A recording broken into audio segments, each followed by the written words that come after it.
Saya ingin mengucapkan pertama-tama selamat merayakan Tahun Baru Imlek. Saya percaya saudara semua dalam keadaan baik-baik saja hari-hari ini karena kita punya gembala yang baik, kita punya gembala kita yang agung yaitu Yesus Kristus. Dia sudah berjanji bahwa dia akan menyertai kita, saudara. Oleh karena itu, dia pasti akan menyertai kita. Meskipun keadaan dunia tidak menentu, tapi kita bisa percaya kepada gembala kita yang agung yang akan selalu menyertai kita. Tuhan bukan seorang manusia yang hari ini bilang A, besok bilang B, saudara. Dia tetap sama dahulu, sekarang, dan selama-lamanya. Saya akan share screen. Hari ini saya akan berbicara tentang righteousness, akan sharing tentang righteousness. Nah, tapi sebelumnya ada beberapa poin yang ingin saya sampaikan kepada saudara, yang ingin saya bagikan. Mari kita baca bersama di Amsal 18 ayat 10. Saya akan bacakan buat saudara. Nama Tuhan adalah menara yang kuat. Kesanalah orang benar berlari dan ia menjadi selamat. Saya pernah merenungkan ini, saudara ya. Kenapa kok nama Tuhan itu disebut menara yang kuat? Kenapa kok diidentikan sebagai menara, saudara? Karena menara ini mungkin zaman sekarang kita nggak ngerti, saudara ya. Kita jarang melihat tentang ini, mungkin kita jarang tahu, jarang mempelajari, dan tidak aman kita umum kita.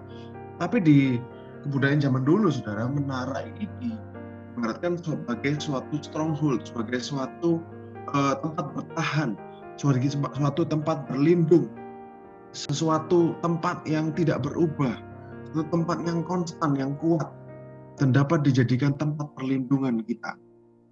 Dalam peperangan, saudara, kalau di zaman dulu, dalam sebuah peperangan, saudara, kalau pihak, jadi kan peperangan itu mungkin antara dua pihak, saudara. Jadi pihak yang menguasai tempat yang lebih tinggi biasanya akan memiliki keunggulan. Mereka akan berebut untuk menguasai tempat yang tinggi.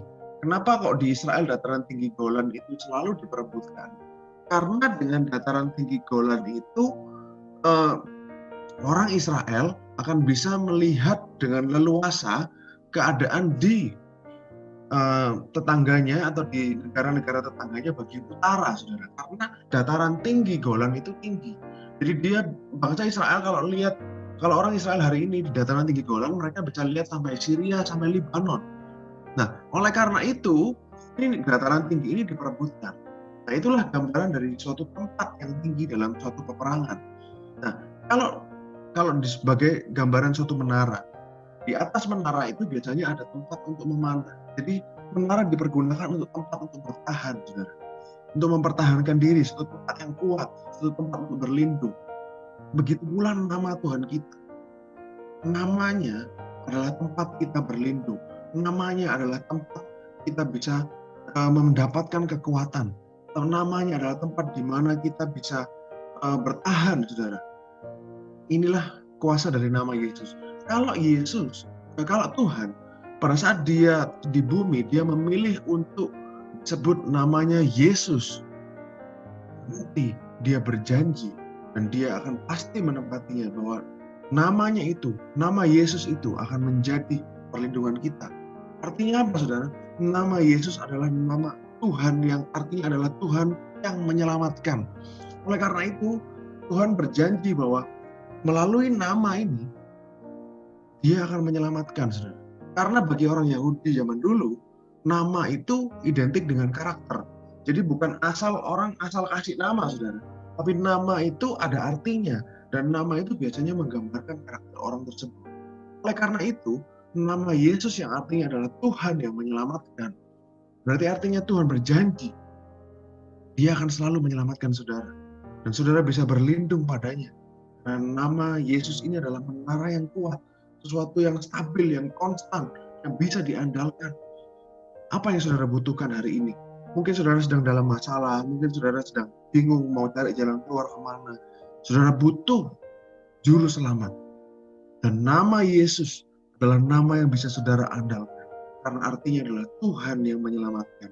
Dan Tuhan akan selalu menyelamatkan saudara. Karena Tuhan adalah Tuhan yang konsisten.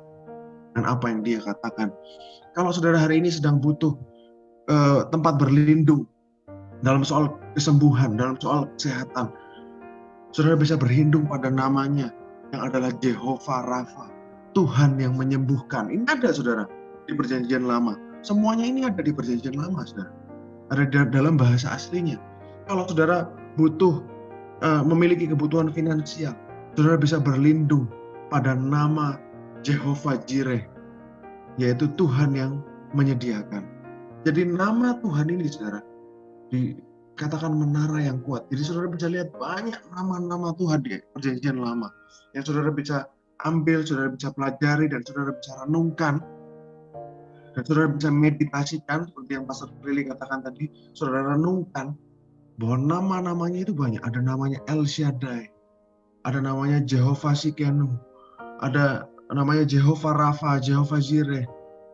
Banyak saudara nama-nama Tuhan yang bisa kita renungkan, dan itu berisi karakter-karakternya Tuhan yang menyelamatkan, Tuhan yang menyembuhkan, Tuhan yang menyediakan.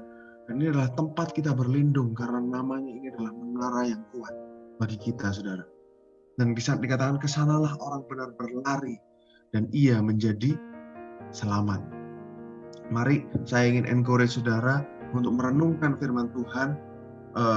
Pastor Prince juga beberapa minggu ini sering berkata tentang meditasi firman Tuhan, tentang merenungkan firman Tuhan, karena di dalam merenungkan firman Tuhan itu saudara dan saya akan dikuatkan, roh kita akan dikuatkan saudara, karena itu ada tertulis manusia bukan hidup dari roti saja, tapi dari setiap firman yang keluar dari mulutnya Tuhan.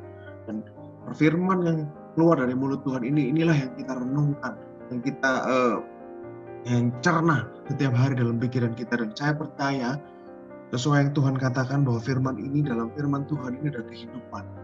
Dan firman yang saudara meditasikan, saudara renungkan akan membawa kehidupan dalam kehidupan Tuhan ke dalam kehidupan saudara. Amin saudara. Nah hari ini banyak orang, banyak dari kita dan semua orang merayakan hari kasih sayang yang sangat terkenal saudara, atau yang biasa disebut hari Valentine. Saya ingin menunjukkan, saya ingin mengingatkan kepada saudara lagi bahwa sebenarnya Alkitab saudara berisi kisah cinta yang paling romantis sepanjang masa saudara. Kisah cinta terbesar adalah bukan kisah cintanya Santo Valentine, tapi kisah cinta Yesus kepada saudara dan saya. Tidak ada kisah cinta yang lebih indah daripada kisah cinta Tuhan kepada kita saudara. Tuhan sang pencipta alam semesta, dia rela datang ke bumi ini menjadi sama dengan ciptaannya. Jadi sang pencipta menjadi sama dengan ciptaannya. Jadi dia turun level banyak saudara. Lalu dia menjadi sama seperti kita. Dan dia menghidupi kehidupan yang sempurna di bumi ini. Lalu dia rela merendahkan diri sampai mati di salib untuk menyelamatkan saudara dan saya. Dia rela disiksa, dicambuk, dihina, ditelanjangi saudara. Sampai dikatakan bahwa mukanya dan badannya bukan seperti manusia lagi. Jadi karena begitu parahnya siksaan yang ditanggung oleh Yesus, sehingga mukanya dan badannya pun tidak seperti manusia lagi, dikatakan di kitab Yesaya. Dan semuanya itu adalah untuk saudara dan saya. Bahkan Tuhan kita sampai diludahi saudara. Apakah mungkin ada dari kita yang pernah diludahi orang? Itu penghinaan yang sangat luar biasa menurut saya. Saya aja nggak pernah diludahi orang saudara. Tapi Yesus, dia sang pencipta, dia tuh yang paling mulia. Jadi ibaratnya makhluk yang nomor satu atau pribadi yang paling tinggi di alam semesta ini. Dia rela merendahkan dirinya karena dia rindu dan dia mau saudara bersama-sama dengan dia. Karena dosa kita semua terpisah dari Tuhan. Oleh karena itu bahkan sebelum dunia dijadikan, Tuhan sudah menyiapkan rencana keselamatan untuk saudara dan saya. Bahkan katakan bahwa anak domba Tuhan itu sudah disembelih sebelum dunia dijadikan. Artinya apa? Sebelum Tuhan menciptakan alam semesta ini, dia sudah tahu bahwa dia harus berkorban untuk menyelamatkan kita. Kan sebelum kita diciptakan saudara. Tapi dia tetap memilih untuk menciptakan kita. Nah, dia rela sampai mati di salib saudara. layaknya seorang kriminal. Padahal Tuhan itu adalah Tuhan yang tidak bersalah. Dia sempurna. Dialah anak domba Elohim yang sempurna. Sampai mati disalib seakan-akan dia seorang penjahat, seorang kriminal. Padahal tidak ada kejahatan yang dia lakukan. Kenapa harus disalib, saudara? Ulangan 21 ayat 23 dikatakan, saya akan bacakan buat saudara, maka janganlah mayatnya dibiarkan semalam-malaman pada tiang itu. Tetapi haruslah engkau menguburkan dia pada hari itu juga. Sebab seorang yang digantung kutuk oleh Elohim. Janganlah engkau menajiskan tanah yang diberikan Tuhan Elohimmu kepadamu menjadi milik pusakamu. Dikatakan dalam versi bahasa Inggris lebih jelas, saudara. Saya akan bacakan dari New King James Version. His body shall not remain overnight on the tree. Jadi tubuhnya jangan sampai bermalam di atas pohon itu. Jadi dikatakan kalau bahasa Indonesia tiang, tapi sebenarnya bahasa yang lebih tepat seperti pohon, kayu, saudara. Tapi haruslah engkau mengubur dia hari itu, so that you do not defile, supaya engkau jangan menajiskan tanah di mana Tuhan memberikan kepada kamu, seperti yang Tuhan berikan kepada kamu sebagai suatu warisan. Katakan, karena dia yang tergantung adalah terkutuk oleh Tuhan. Jadi kenapa Yesus bukan matinya ditusuk, bukan matinya digoreng seperti salah satu rasulnya, bukan matinya dijatuhkan dari tempat yang tinggi. Enggak, saudara. Ada tujuan Yesus mati disalib. Harus disalib. Karena apa? Dia sedang menebus kutukan dosa yang diterima oleh manusia. Itulah sebabnya Yesus harus disalib. Bukan mati dengan cara yang lain. Karena dia sedang menanggung kutuk dosa manusia. Begitu rindunya. Saudara bisa bayangkan, saudara, sejenak kita ambil langkah mundur sejenak dan renungkan betapa besarnya cinta Tuhan kepada manusia, betapa mulianya cintanya.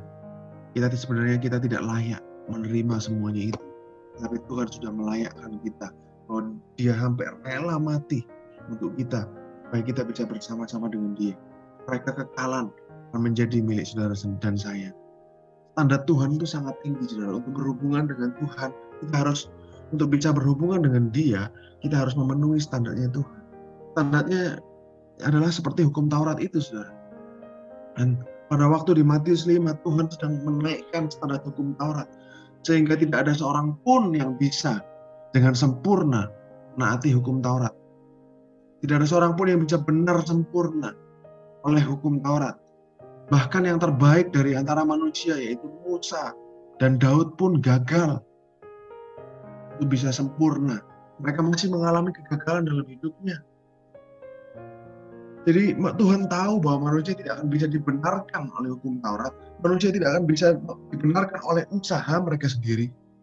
Oleh karena itu dia harus turun ke bumi ini, menghidupi kehidupan sebagai seorang manusia, menjadi manusia yang tidak berdosa, supaya dia bisa menebus kita yang berdosa. Karena tidak mungkin orang berdosa menebus orang berdosa. Haruslah yang tidak berdosa baru bisa menebus yang berdosa. Itulah keindahan Tuhan kita, saudara. Cintanya yang begitu besar bagi saudara dan saya. Cintanya yang di luar nalar, ibaratnya. Tidak bisa kita pikir kenapa Tuhan mau turun merendahkan diri sampai rela disiksa, mati di kayu salib untuk kita semua. Saudara, inilah definisi cinta menurut Alkitab. Saya akan bacakan buat saudara-saudaraku yang kekasih. Marilah kita saling mengasihi, sebab kasih itu berasal dari Elohim. Dan setiap orang yang mengasihi lahir dari Elohim dan mengenal Elohim. Barang siapa tidak mengasihi, ia tidak mengenal Elohim. Sebab Elohim adalah kasih. Inilah definisi Tuhan, saudara. Tuhan adalah, for God is love. Jadi kalau saudara bicara tentang cinta, level tertinggi dari cinta itu adalah Tuhan sendiri. Karena Dia esensi dari Elohim, esensi dari Tuhan kita. Inti atau nature-nya adalah dalam hal inilah kasih Elohim dinyatakan di tengah-tengah kita, yaitu bahwa Elohim telah mengutus anaknya yang tunggal supaya kita hidup olehnya. Jadi bukti dari cintanya Tuhan sudah dinyatakan di tengah-tengah saudara, yaitu bahwa Tuhan telah mengutus anaknya yang tunggal ke dalam dunia supaya kita beroleh hidup olehnya. Ayat 10, inilah kasih itu. Jadi inilah definisi dari kasih itu. Jadi artinya kasih itu apa? Bukan kita yang telah mengasihi Tuhan, tetapi Elohim yang telah mengasihi kita dan telah mengutus anaknya sebagai pendamaian bagi dosa-dosa kita. Saudara, ambil ayat ini, kita renungkan. Bukan kita yang mengasihi Tuhan. Kasih itu adalah Tuhan yang mengasihi kita dan telah mengutus anaknya sebagai pendamaian bagi dosa-dosa kita. Seringkali orang Kristen kurang mengerti, saudara. Seringkali kita sebagai anak-anaknya kurang paham. Apa sih artinya korban Kristus di kayu salib? Apa sih sebenarnya yang Tuhan sudah lakukan buat kita di atas kayu salib, saudara? Roma 5 ayat 17 berkata, jika oleh dosa satu orang, maut telah berkuasa oleh satu orang. Oleh dosa Adam, maut telah berkuasa. Karena apa yang Adam lakukan, maut berkuasa atas kita semua. Maka lebih benar lagi mereka yang telah menerima, itu kita, saudara. Kita telah menerima kelimpahan kasih karunia dan anugerah kebenaran dan hidup dan berkuasa oleh karena satu orang itu, yaitu siapa? Yesus Kristus. Kalau dalam bahasa Inggris lebih jelas, saudara. Kalau karena pelanggaran satu orang, maut itu bisa berkuasa.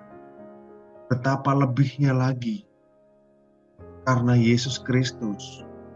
Kita yang menerima anugerah kebenaran itu dikatakan gift of righteousness.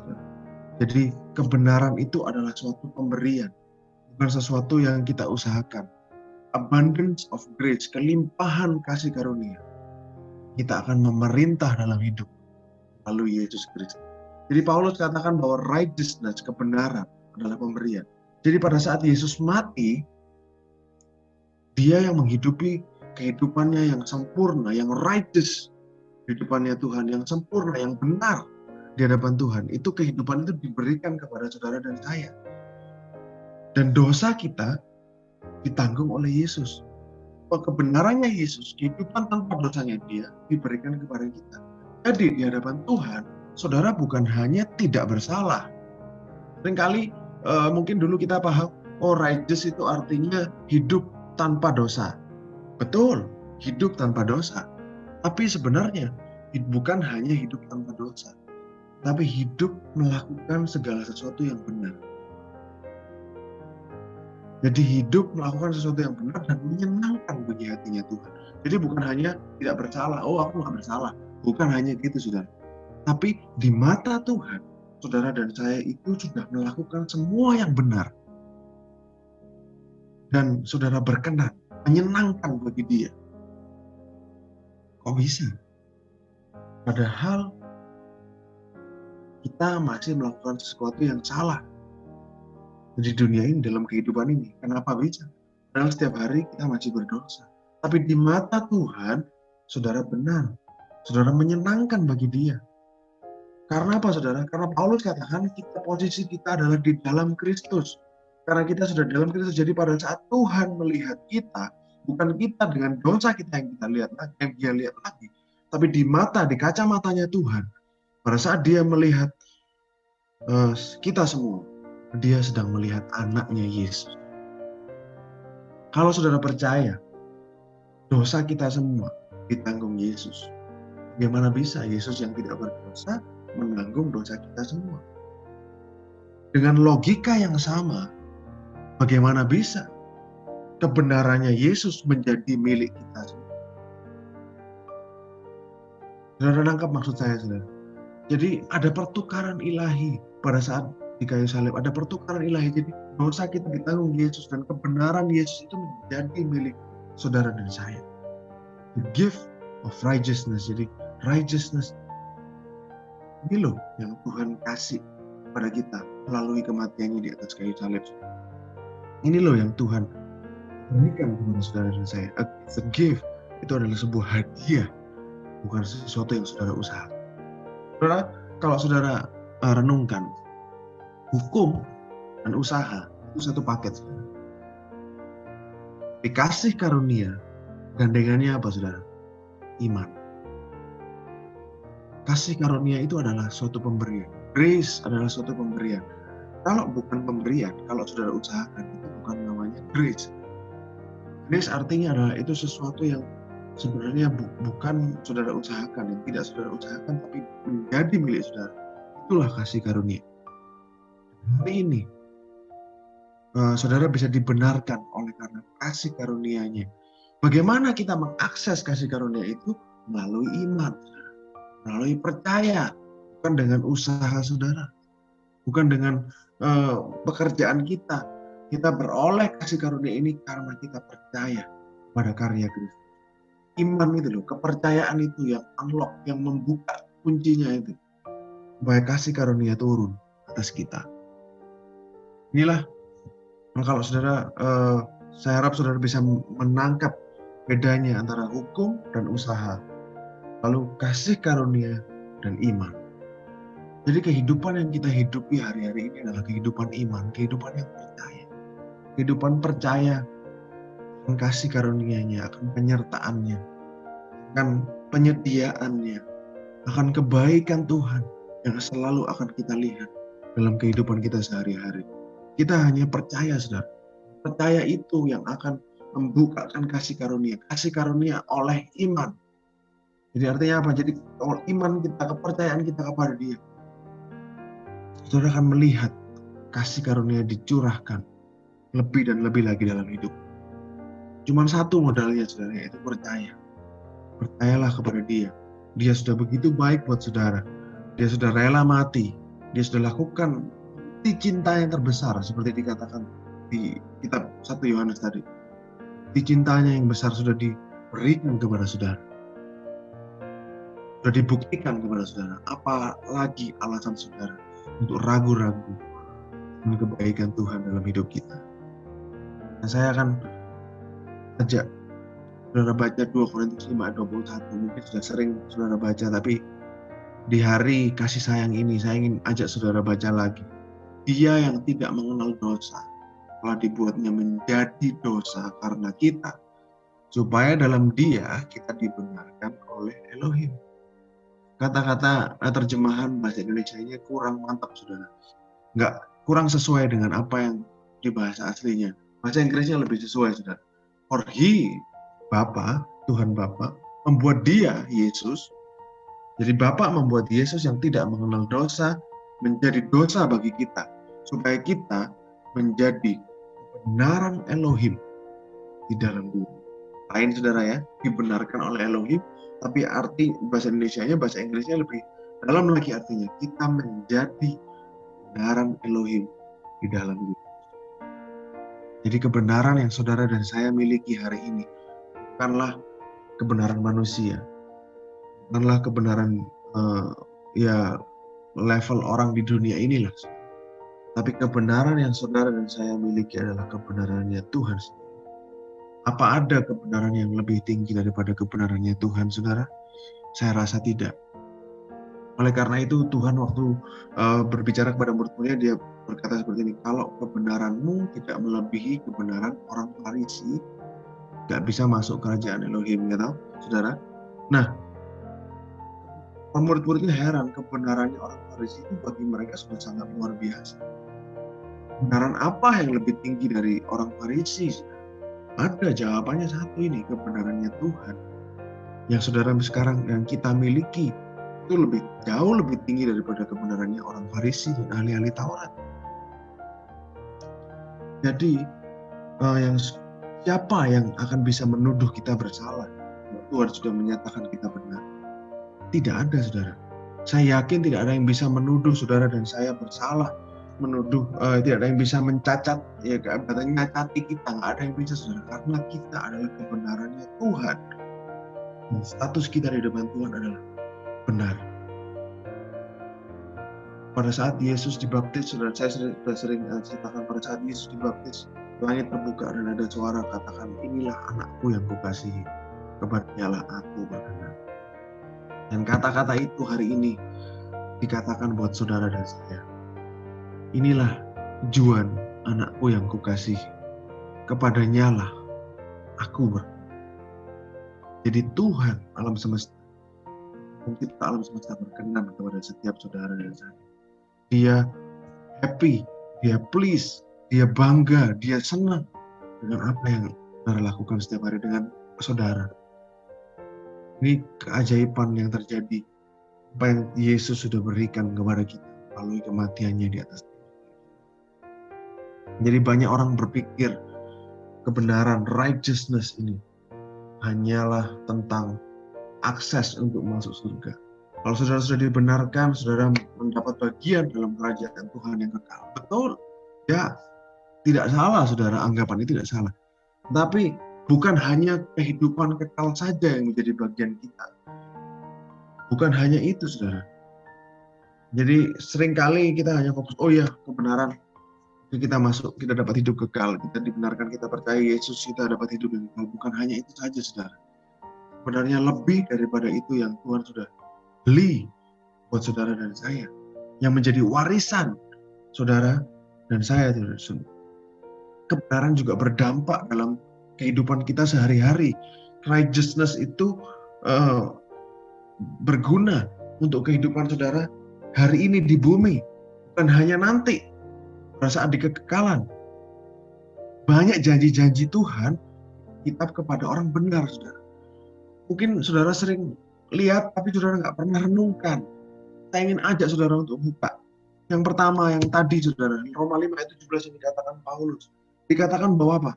Kita yang sudah menerima kelimpahan kasih karunia dan gift atau anugerah kebenaran itu akan apa saudara? Hidup dan berkuasa. Dalam bahasa Inggris lebih jelas, reign in life, memerintah dalam hidupmu. Jadi kita yang sudah menerima kebenaran Tuhan, nah saya ajak saudara merenungkan bersama ya saudara, kita yang sudah menerima the gift of righteousness, kita yang sudah menerima anugerah kebenaran, pemberian hadiah kebenaran itu, kita akan memerintah dalam apa? Dalam kekekalan? No, kita memerintahnya dalam hidup ini, saudara. Reign in this life through Jesus Christ. Kita akan memerintah, saudara. Saudara renungkan lagi, memerintah itu seperti apa? Seperti seorang raja.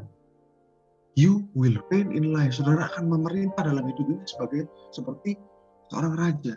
Oleh karena itu, raja kerjanya apa, saudara? Memerintah. Dia ngomong dan semuanya jadi, saudara. Jadi apapun yang saudara alami hal ini dalam hidupmu, yang saudara merasa kurang pas, saudara tinggal ngomong, dalam nama Yesus Kristus, aku sembuh. Dalam nama Yesus Kristus, keadaan ekonomiku dipulihkan. Saya bukan mengajarkan kepada saudara positivisme. Yang diajarkan sini bukan positif, Alkitab firman Tuhan ajarkan bukan positivisme. Seperti yang motivator di luar sana ajarkan. Itu nggak ada dasarnya, saudara. Dasarnya adalah diri sendiri. Aku bisa gitu terus. Dasarnya berpusat pada aku dan aku diri sendiri. Tapi firman Tuhan mengajarkan kepada saudara dan saya, fokusnya adalah karya Kristus yang sempurna di atas kayu salib. Saudara ngomong, aku akan sukses.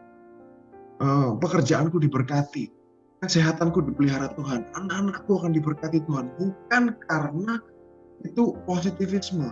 No, saudara, karena saudara sudah punya anugerah kebenaran, karena saudara punya righteousness-nya Tuhan ada di dalam saudara, karena saudara berkenan di mata Tuhan, karena saudara ada di dalam Kristus, dasarnya ada, saudara. Jadi ada sesuatu yang dijadikan fondasi untuk kita memerintah dalam hidup ini. Dasarnya apa? Ya kebenaran itu. Jadi apapun yang saudara rasa kurang pas dalam hidupmu, saudara tinggal katakan saja. Karena engkau sudah punya anugerah kebenaran itu. Saudara punya gift of righteousness. Nah, saya ajak saudara lanjut. Mazmur 5 ayat 13. Dikatakan apa? Sebab engkaulah Tuhan yang memberkati orang benar. Engkau memagari dia dengan anugerahmu seperti perisai. Inggris katakan, for you, O Lord, karena engkau Tuhan, will bless the righteous. Engkau akan memberkati orang benar.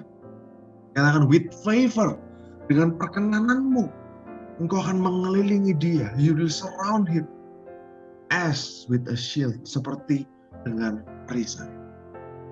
Wow, saudara ambil ayat ini, saudara renungkan. Dengan perkenanannya, Tuhan akan memagari saudara seperti perisai. Perkenanan Tuhan akan memagari engkau kemanapun engkau pergi. Saudara akan menemukan favor, perkenanan Tuhan kemanapun engkau pergi. Karena perkenanan itu akan melindungi saudara seakan-akan sebuah perisai. Luar biasa. Perkenanan Tuhan akan melindungi kemanapun engkau pergi. Apapun yang engkau lakukan akan berhasil. Karena ada perkenanan Tuhan yang memagari engkau setiap hari.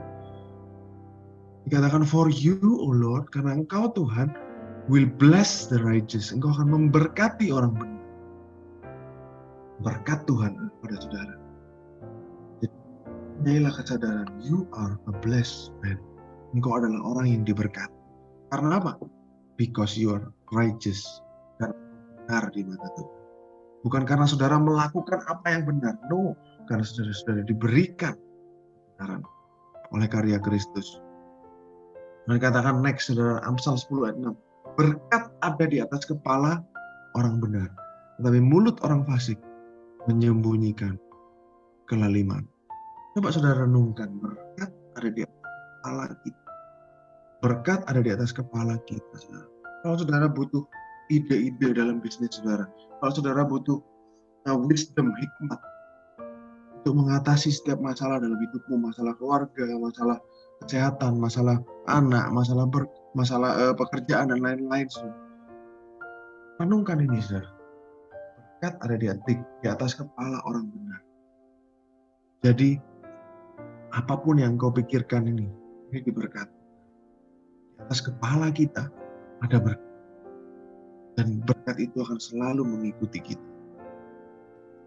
Mazmur 34 ayat 16. Mata Tuhan tertuju kepada orang-orang benar. Dan telinganya kepada teriak mereka minta tolong. Saya tetap belin kata-kata mata Tuhan tertuju kepada orang benar. Saudara, kita sebagai orang-orang benarnya, mata Tuhan itu selalu tertuju kepada kita. You are always in His watch. Engkau selalu ada di pengawasannya Tuhan. Mata Tuhan selalu ada pada saudara. Melihat saudara tiap hari. Karena saudara adalah orang-orang benar. Dan telinganya kepada teriak mereka minta. Katakan apabila orang benar itu berseru-seru. Mazmur 34 ayat 18. Maka Tuhan mendengar. Melepaskan mereka segala kesesakannya. Luar biasa saudara janji Tuhan. Kalau saudara berdoa, tidak ada doa saudara yang tidak didengar Tuhan. Karena saudara adalah orang-orang benar. Tuhan selalu mendengar doa saudara. Whatever you say in your prayer, apapun yang saudara katakan dalam doamu, God listens. Dia mendengarkan. He always hear. Dan kalau dia mendengar saudara, yakinlah pasti dia akan menjawab doa-doamu. Dia akan melepaskan mereka dari segala kesesakannya. Bukan berarti orang benar tidak ada kesesakan loh saudara. Dikatakan di sini Tuhan akan melepaskan mereka dari segala kesesakan. Itu yang bisa kita pegang hari ini. Bukan berarti orang benar tidak mengalami kesesakan saudara. Tapi janjinya Tuhan, janjinya Dia akan melepaskan orang benar dari segala kesesakan. Itu yang saudara renungkan, saudara resapi, saudara ingat, saudara pegang teguh setiap hari bahwa Dia mendengar doamu. Dan kalau Dia mendengar, Dia pasti akan bertindak. Saya akan ajak saudara baca Mazmur 112, agak panjang saudara ya. Ini saudara bisa baca sendiri, judulnya adalah State of the Righteous kalau nggak salah dalam bahasa Inggris. Saya lupa dalam bahasa Indonesianya. Dikatakan seperti ini, haleluya, berbahagialah orang yang takut akan Tuhan dan yang sangat suka kepada perintahnya. Ini kalau saya boleh tambahkan mungkin garis miring orang benar saudara. Ya definisinya orang benar ini ya takut akan Tuhan, suka kepada segala perintahnya, semua yang baik-baik. Yesus sudah lakukan ini buat saudara. Ini kan seperti tanda kutip syaratnya. Tapi syarat itu sudah dilakukan oleh Yesus. Dia menghidupi kehidupan yang sempurna. Dia takut akan Bapaknya. Dia ikut kehendak Bapa waktu di bumi ini. Dikatakan ayat 2, anak cucunya akan perkasa di bumi. Ini janji Tuhan ya. Angkatan orang benar akan diberkati. Saudara, kalau dalam bahasa Inggris lebih jelas lagi. The seed of the righteous will be blessed. Artinya apa? Benih orang benar atau anak-anak orang benar akan diberkati.